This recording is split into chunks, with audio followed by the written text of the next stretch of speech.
Pag-usapan niya natin ang hilaw na sinaing or nasunog na sinaing. Alam niyo kung bakit, di ba?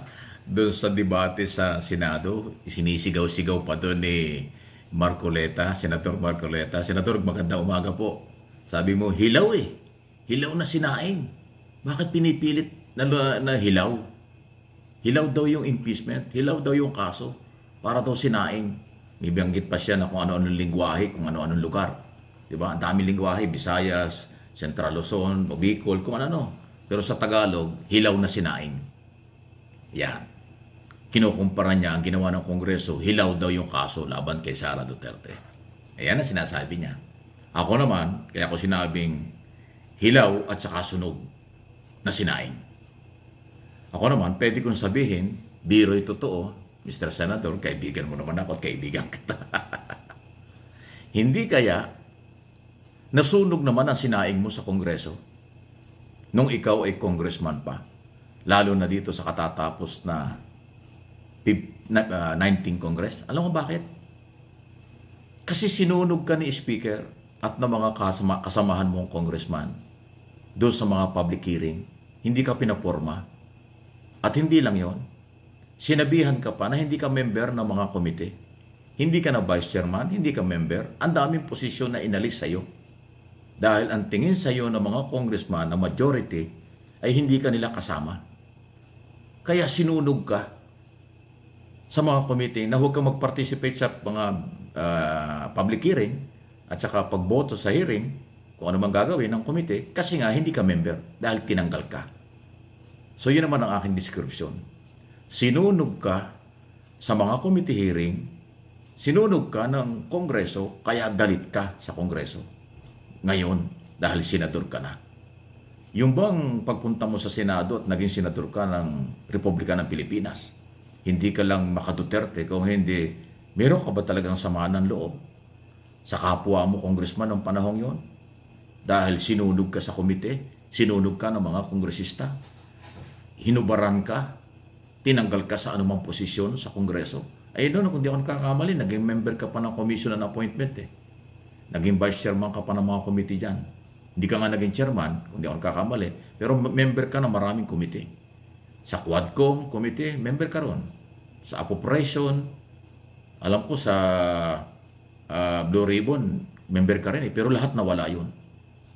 So yun ho yung dahilan kung bakit ko sinasabi na ang topic natin, hilaw na sinaing or sinunog na sinaing. So sinunog na sinaing si Marcoleta sa 19th Congress. Kaya ngayon, kanyang pinagsisigawan, hilaw na sinaing ang impeachment laban kay Sara Duterte. Ayun. O, alam mo na ngayon kung anong ibig sabihin. Nasa inyo na yan kung maniniwala kayo. Sa ebidensya ba nakatingin? Sa ruling ba ng Supreme Court nakatingin si Marcoleta? O dun sa nasunog siya sa Kongreso, kaya ang turing niya, hilaw ang kaso at kanyang nirerespeto ang Korte Suprema. Yung ba yun? Nagtatanong lang, any comment, reaksyon? Malayang-malaya po kayo. Ayan, ha? Yan yun eh.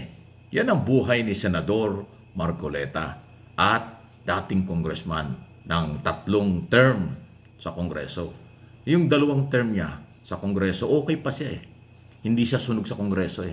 Malayang-malayang nagagawa niya dahil kaalyado pa siya.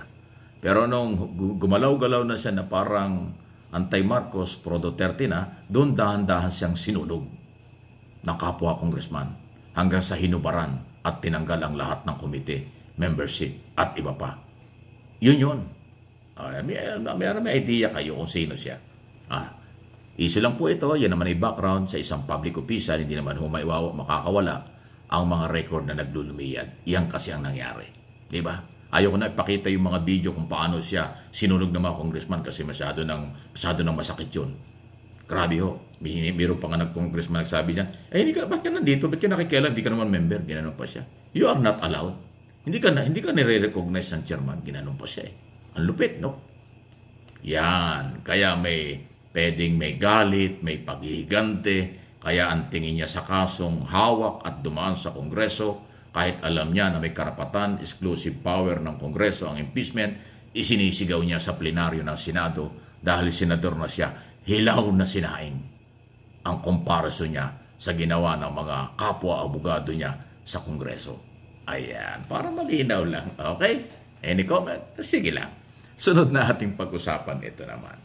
Kung gusto po talaga ni Sara Duterte ipaliwanag kung tama ba o mali o tama ang kanyang paggamit ng pera sa Office of the Vice President at lahat ng allegation, lahat ng nakapaloob sa 7 article of impeachment, eh di kanyang ipaliwanag ito sa ngayon.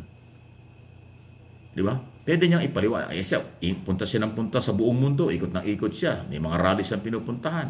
Dito malaya naman siya magpatawag ng press conference. Ay bakit hindi niya dyan masagot ng detalyado ang 7 article of impeachment? Kasi nawala na yung trial pansamantala. So para maipagtanggol niya sa kanyang sarili, para malaman ng taong bayan kung ano ang katotohanan dito sa mga aligasyon na ito at bintang na ito, malaya siyang ipaliwanag yan sa maraming venue at maraming pamamaraan. Ay bakit hindi niya ginagawa? Sa halip ang kanya sinasabi sa mga rally sa abroad ay puro paninira. Ba't hindi niya pinaliwanag saan niya ginamit ang 612 million pesos confidential at intelligence fund? Bakit siya na di umano'y namigay ng 50,000 pesos sa loob ng 9 na buwan sa mga opisalis ng DepEd? Saan napunta yung mga winidrawn pera 2 beses na 125 million sa land bank ng gobyerno na withdraw ng cash? Saan napunta yun? Bakit naubos ng 11 days ang 125 million? Pasko pa naman yun, December 20 hanggang December 31 ng 2022. Yun ang dapat ipaliwanag. Bakit naubos? Ngayon, kung kumpletong dokumento at walang problema, ay madaling ipaliwanag yan ni Sara. Pero bakit hindi ginagawa? Gusto mo palang humarap sa trial, nawala na yung trial, nawala na yung kaso, naka-archive na, ay di ngayon ang tamang panahon. Humarap ka sa media, national television, sa maraming mga social media, ipaliwanag mo ang detalye ng lahat ng may kaugnayan doon sa article of impeachment na binibintang sa iyo ng Kongreso at ng mga kumplena. Yan ang tamang panahon. Sagutin mo. Ngayon, kung hindi mo ipapaliwanag at hindi mo sinasagot, magpapatuloy ang pagdududa na baka guilty ka. Magpapatuloy ang pagdududa na baka nga mayroong something, mayroong maling ginawa. Hindi mawawala sa isipan ng tao yun. Kaya again, walang personalan issue lang. Sara Duterte, kung gusto mong linisin ang pangalan mo, ito na yung tamang panahon.